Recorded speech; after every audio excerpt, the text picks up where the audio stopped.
Empezando por el nombre, el telégrafo tenemos que recordar que era el medio de comunicación más rápido que existía en 1910. No había en esa época todavía radio, no había mucho menos televisión, y teléfono solamente había muy pocos hogares que lo tuvieran, y hablar de cubrir grandes distancias con teléfono tampoco era posible. Es decir, llamadas internacionales por teléfono, no digo que fueran imposibles en otros países, pero acá no existían en el Uruguay, y menos en Paysandú. Entonces, el medio más rápido de comunicación era el telégrafo. Aparte de eso, el telégrafo recibía efectivamente la información por vía telefónicamente desde Buenos Aires. Eso se siguió haciendo hasta bien entrada la década de 1950. Yo recuerdo, siendo chico, de acompañar a mis padres prácticamente todas las noches a las oficinas del Telégrafo Nacional, donde se recibían enormes telegramas que los sacaban manuscritos, porque no venían por teletipo todavía tampoco. Es decir, que recibían los pip, pip, pip del telégrafo y una persona iba decodificando eso y escribiéndolo a mano. De manera que eran grandes rollos de papel en los cuales venía la información. En esa época ya desde Montevideo. Originalmente la mayor parte era desde Buenos Aires. Bueno, mi abuelo tenía taller gráfico, siempre estuvo ligado a la industria gráfica desde muy joven, y el concuñado de él, Carotini, era un excelente periodista. Se juntaron entre los dos parientes, digamos, y decidieron poner un diario en ese momento en Paysandú. La idea era que fuese un diario, es decir, salir todos los días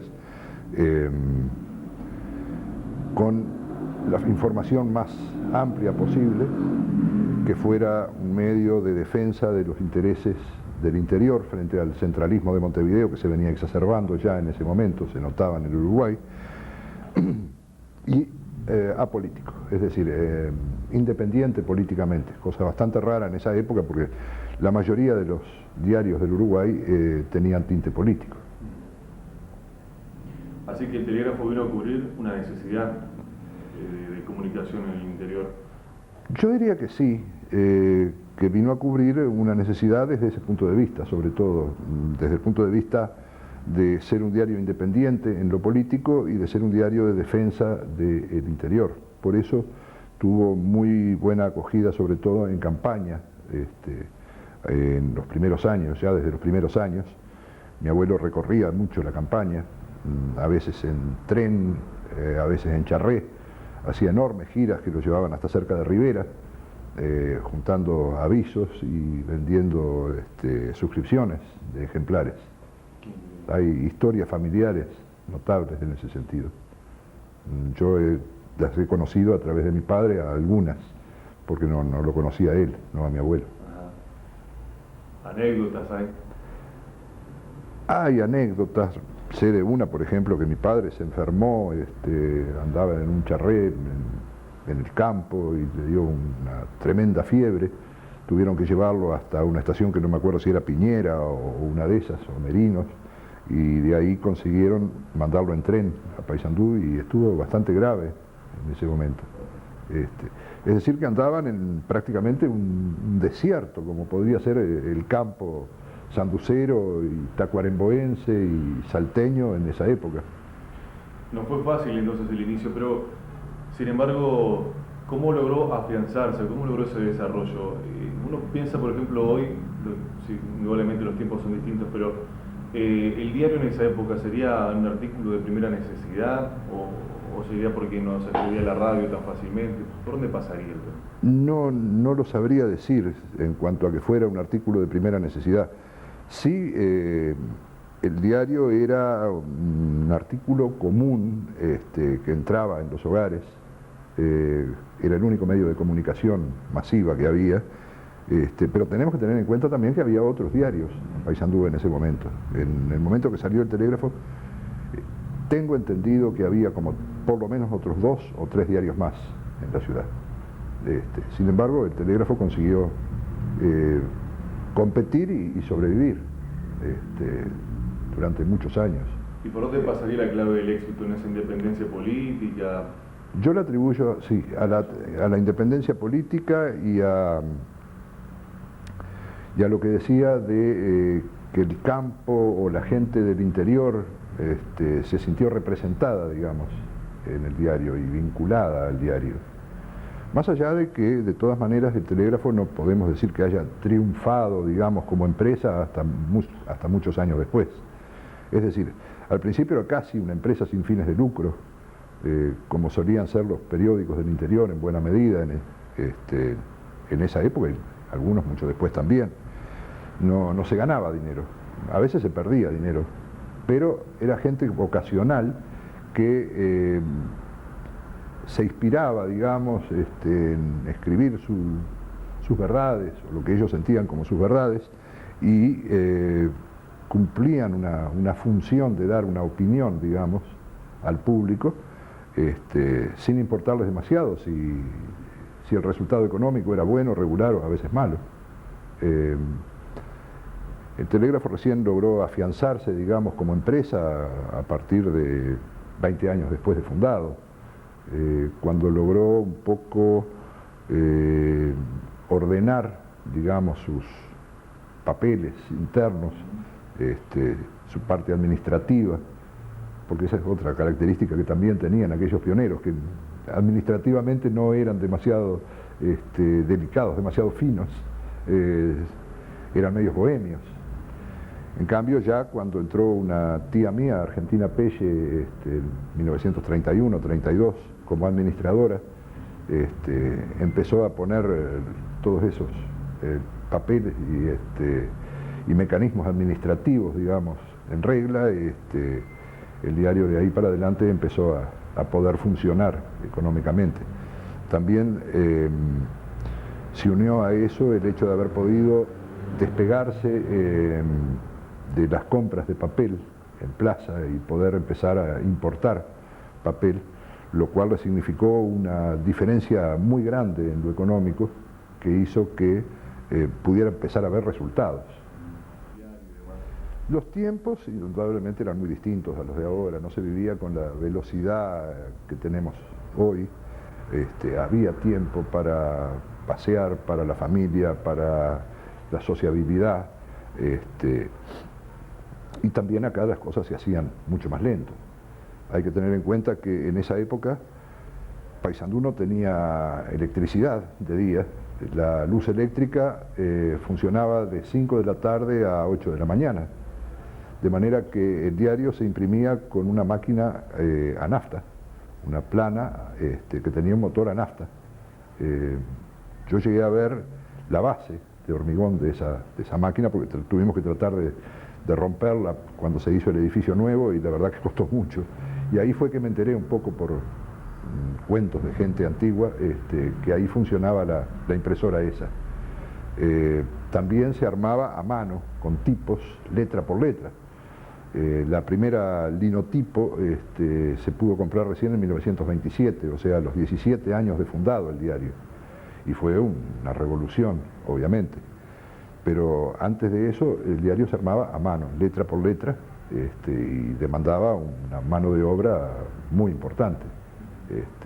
Había no sé qué cantidad de gente, pero alrededor de 15 personas para armarlo. Si usted se imagina lo que es armar letra por letra todo un diario. En 1927 fue que vino la primera linotipo, que también había que calentar el horno de plomo, llevaba unas 2 o 3 horas para calentar, y como no había electricidad permanente, lo que se hacía era calentarlo con una especie de soplete, digamos, de manera tal que cuando llegara la electricidad, entonces sí la máquina ya estuviera caliente y en condiciones de arrancar enseguida. Carlos Fraschini contaba una anécdota, está publicada acá en el Telégrafo, pero la primera vez que la dijo fue en la ciudad de Mercedes, en una reunión que hubo por Arinza.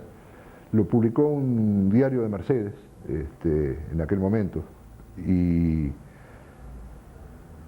yo me enteré a raíz de eso. Después se lo pregunté y aquí también fue publicado. Don Carlos Fraschini le preguntaron en Mercedes cómo había nacido el movimiento industrial de Paysandú. Y él lo ubicó en una tarde de diciembre de 1939, una tarde de calor, en que él venía a la ferretería de María, que quedaba aquí enfrente, donde está ahora ACAC, a comprar unos litros de pintura. Se encontró ahí en la vereda con don Antonio Stefanel. Don Antonio Stefanel había fundado hacía pocos años la aceitera, que fue la primera de las grandes industrias de Paysandú. Y don Antonio Stefanel lo llamó: vení muchacho, vení. Le dijo, vos sabés que estoy preocupado, dice, porque nos vamos a quedar sin azúcar. Ahora que empezó la guerra en Europa, el azúcar va a ser uno de los elementos estratégicos y va a ser una de las cosas que van a faltar. Y es uno de los elementos importantes en un país. Tendríamos que conseguir hacer una fábrica de azúcar. Una fábrica de azúcar. Sí, tenemos que poner una fábrica de azúcar. Y además, de paso, eso lleva mucha mano de obra. En este momento hay mucha desocupación en Paysandú, podemos solucionar una cantidad de problemas con eso.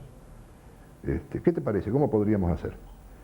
Entonces Fraschini, lo que se le ocurrió, dice, venga, dice don Antonio, vamos a hablar con Baccaro acá enfrente, con mi padre. Dice que lo encontraron a mi padre, mangas de camisa, un día de calor, con sus tiradores, como se usaban en aquella época, y un ventilador ahí en el escritorio, y le hablaron de la idea, y que al otro día el telégrafo salió con un título en el cual prácticamente ya daba como que la fábrica de azúcar estaba a punto de hacerse, y que ahí arrancó la cosa, ahí arrancó la idea, digamos. El diario siguió promoviéndola, cada uno de ellos fue acercando gente. Mi padre acercó a su cuñado, Juan Carlos Henderson. Henderson, a su vez, atrajo a otra gente como los Olazo, que eran amigos y vecinos de él en el campo. Hablaron con Parietti, que era jefe de policía en aquel momento. Fue además el primer presidente del directorio de Azucarlito. Y así fueron arrimando gente que después formó ese grupo de los industriales, que no era mucha gente, no era más de 12 o 15 personas los que iniciaron, digamos, el movimiento de Azucarlito, del cual después se desprendió el resto de las fábricas, Pailana, Paicueros y en alguna medida Norteña, un poquito más separado, digamos, de ese grupo inicial. El diario hizo campaña desde el primer momento, incluso para juntar acciones, para conseguir que la gente participara en la compra de acciones, en conseguir fondos para esas industrias. Y no hubo apoyo del gobierno de entrada, recién tuvieron el apoyo total, digamos, con el acceso al gobierno de don Luis Valle-Berres, varios años después.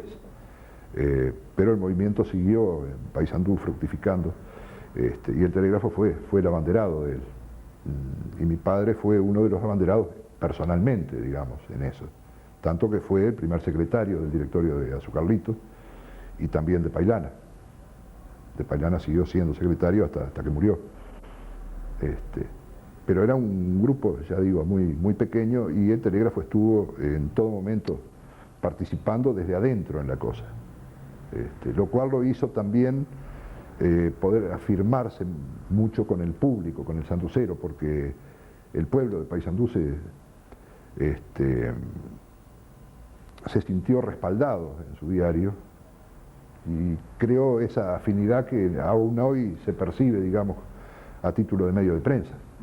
Hoy día no se puede sobrevivir con bohemia. Lamentablemente el mundo nos impone que no se puede sobrevivir con bohemia. Hay que ser eficientes, hay que tratar de hacer las cosas lo más profesionalmente posible, pero hay que tratar también de mantener los ideales, que son los que están en la base, en los cimientos de la empresa. Creo, honestamente, que tratamos de mantenernos fieles a los ideales que impulsaron a nuestros mayores. Por lo menos ese es el esfuerzo que hacemos todos los días. Como desafíos para este nuevo tiempo, para el siglo XXI, ¿cómo se encamina el telégrafo? Bueno, los desafíos son muchos y por muchos lados. Hace muchos años ya que se viene augurando el fin de la prensa, que la prensa escrita va a desaparecer, va a dejar de tener sentido. Se habla de que habrá medios electrónicos que lo sustituyan, que habrá un diario por internet, que cada suscriptor recibirá lo que a él le interesa por vía de su ordenador o de su televisor. En fin, son todas cosas que están en el aire, son motivos de análisis, incluso internacionalmente, en instituciones como la CIP, por ejemplo. Bueno, hay que ir adecuándose. Si algún día tenemos que dejar de imprimir el diario como tal sobre una base de papel y tenemos que imprimirlo o sacarlo por vía de un televisor para poder llegar a los lectores, habrá que hacerlo. Si a cada lector hay que darle lo que a él le interesa, a usted le interesa más la sección deportes, a él le interesa más la sección clasificados, cada uno tendrá que tener la sección tal como la pida. Cada vez se va más a los inserts, que es las cosas insertadas, digamos, que vienen en los diarios, ustedes ven todos los días, ofertas de esto, hojas sueltas dentro del ejemplar. En muchos casos, en Estados Unidos, por ejemplo, ya ese tipo de cosas está yendo a distintos barrios. De pronto no es lo mismo, la misma impresión la que recibe un barrio que otro, porque el cliente, el anunciador pide llegar a unos lugares sí y otros no. En fin, creo que el futuro justamente va en la variedad, y que las tecnologías nuevas cada vez están permitiendo más poder hacer ese tipo de cosas.